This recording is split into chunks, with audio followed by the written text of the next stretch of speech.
Hi, Dr. Yass here.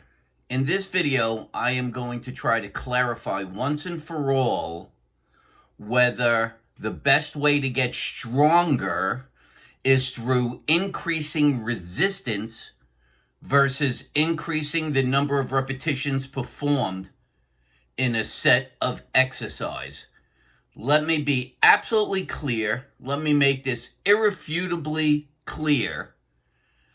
Increasing repetitions does not increase strength. Increasing resistance increases strength. The more resistance a muscle has to work against, the more it must adapt by making more muscle mass to adapt to that increasing resistance. There is a linear relationship between increasing strength and increasing mass. If you increase strength 10%, you increase mass 10%. So for anybody in the world who is trying to get stronger, let's make this irrefutably clear. You need to increase resistance, not increase repetitions. Let's go through the understanding so we have clarity about this issue. And I don't care what physical therapist or physiotherapist you go to. I don't care what personal trainer you go to. I don't care if God himself comes down and tells you anything different. The irrefutable fact is that for a muscle to get stronger, it must adapt to a greater resistance. Increasing the repetitions that the muscle works against does not make it stronger. I can't make this any clearer. I hope that this video gets used and shared globally so we can end this nonsense, so people who legitimately are trying to get stronger so their muscles function at a more optimal level to the point where the force output of the muscle is greater than the force requirement of their activities, and therefore they can function fully without pain. That can only be accomplished, again, by causing the muscle to adapt to greater and greater resistances versus trying to get it to adapt to do more and more repetitions. Here's the concept behind it. Muscles are comprised of two fibers, actin and myosin. Actin looks like a billion golf balls in a row. Myosin looks like a billion golf clubs. The myosin grabs the golf ball and then pulls itself along, grabs the golf ball and pulls itself along. So you have a billion golf clubs grabbing golf balls. These are called bridging sites, places where the two fibers can join together and pull. That's how force is created. Two fibers joining and pulling across one another. The more places there are binding sites, the more force is created. So if we have a muscle that's comprised of 10 binding sites and a muscle that's comprised of 100 binding sites, the muscle that's comprised of 100 binding sites is 10 times stronger than the muscle that has 10 binding sites. Hopefully we can all agree that that's the concept behind the way a muscle works. I don't think anyone can deny that, right? So we need to create more binding sites, more places where the two fibers can join together to create more force. The way to incite that is to cause the existing muscle fiber to have to adapt to a greater resistance. In adapting to a greater resistance, the muscle then creates micro tears, small tears, not macro tears. If a macro tear is created, a major tear, then what is developed is scar tissue. That's what happens when you tear a muscle. But when you cause micro tears in the muscle responds by creating an inflammatory response, and proteins are taken and added onto the muscle, and that's how you actually create more muscle mass, more actin, more myosin.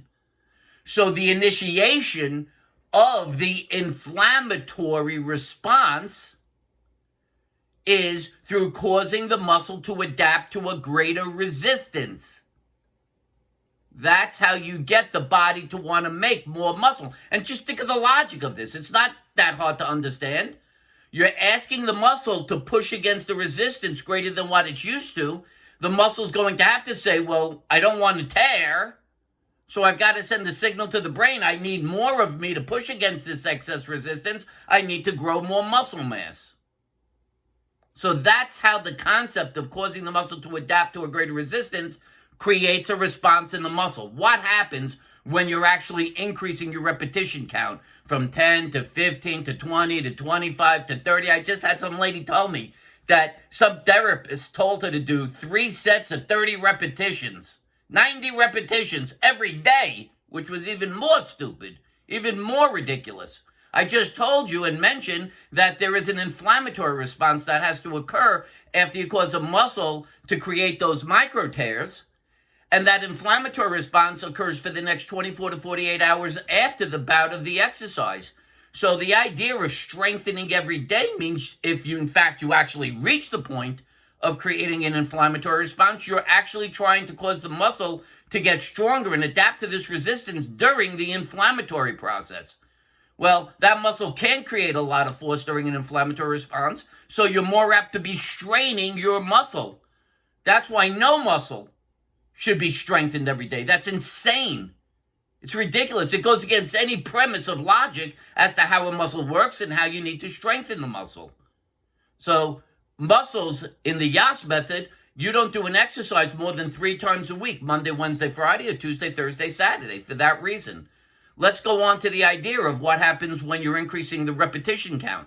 Well, as you're performing an exercise or any time you contract a muscle, you get lactic acid development. That's the byproduct of a muscular contraction. Just going up and putting my arm up and contracting is already starting to create lactic acid. Now, lactic acid impedes the ability of the myosin to grab the actin. In a sense, they talk about that it's like putting a cover over the ball, the actin ball. So the myosin can identify where the actin is to grab it and pull itself. So the more lactic acid that develops, the less binding sites are available. The less amount of muscle mass is available to create the contraction.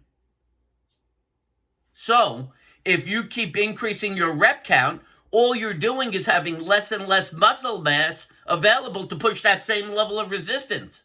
So you're huffing and puffing and you feel like you're working harder and harder, but it's not because you're getting some value from the resistance. You're simply giving yourself less muscle mass available to push the resistance. It's harder not because you have the most amount of muscle mass pushing more resistance, but you have a particular resistance using less and less muscle mass. Clearly, the disparity between the resistance and the amount of muscle mass is increasing, but it's going the wrong way. You're using less and less muscle mass. Not more and more resistance with the maximal amount of muscle mass. So of course it feels hard. But you're decreasing the chance of having the most amount of muscle mass push against the most amount of resistance, which is what anybody who understands anything about muscle would have to acknowledge is the only way to cause that muscle mass to make more muscle mass. So, if you're doing these high repetition counts and you think that you're working hard, you are working hard, but it ain't because you're pushing a lot of resistance that's going to cause the muscle to grow. You just don't have enough muscle mass available because you've built up so much lactic acid. Now, for everybody who's doing these rep counts at 20 or 25 and 30 reps, I'll bet you're not getting sore the next day. You are as sore as hell and you're burning like crazy and you're huffing and puffing at the end of the bout of the exercise. But you're not getting sore. There's no inflammatory response and you're not growing muscle mass. Ask any professional bodybuilder. Go to an IFBB pro bodybuilder, an International Federation of Bodybuilding pro bodybuilder, and ask how many of them are doing high rep counts to grow their muscle mass. You'll find the answer 0. It doesn't work like that.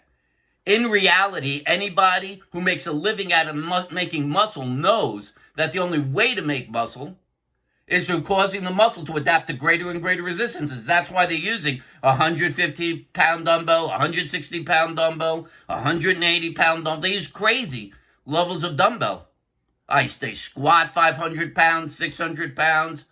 That's the way it works. The biggest bodybuilders in the world are squatting 600, 700, 800 pounds. Not 150 pounds for 300 repetitions. to make that muscle mass. It doesn't work like that.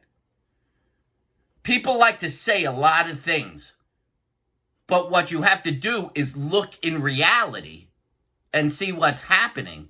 Reality tells you what's real. And what's real is that anybody who wants to make muscle mass makes muscle mass by pushing against more and more resistance, not by doing high rep counts. The only time you're going to have benefit in doing high rep counts is when you're trying to teach the body how to learn how to adapt in a lactic acid environment, because you're producing so much lactic acid. So if you have the type of activity where you're having to do it for a sustained period of time, then yes, the way to train for that is to do high rep counts. But if you're trying to make muscle and get stronger, that has nothing to do with anything. I hope I just simply cannot be any clearer. I'm giving you the literal understanding of how muscle works so you can understand.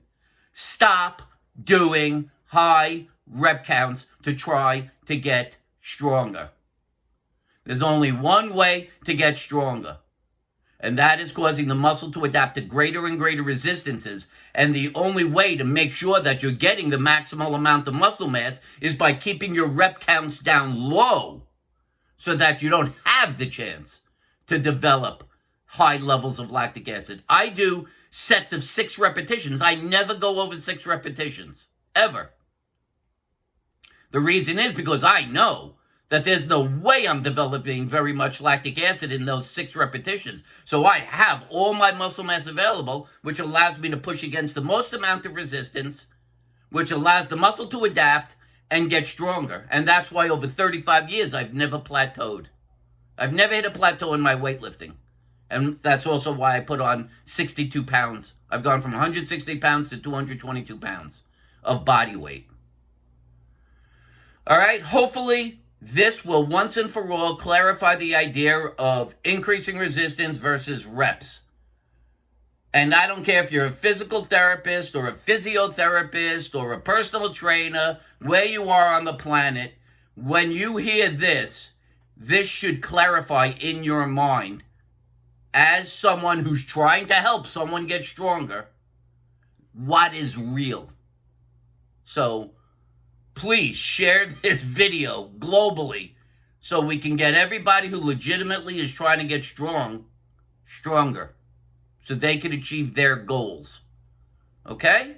If you like this video, please give it a thumbs up. If you like my YouTube channel, Dr. Mitchell Yass, please subscribe to get notifications when new videos are added or when I'm live on YouTube. If you have a question about what I've discussed, you can contact me by email at drmitch@mitchellyass.com, drmitch at mitchellyass.com.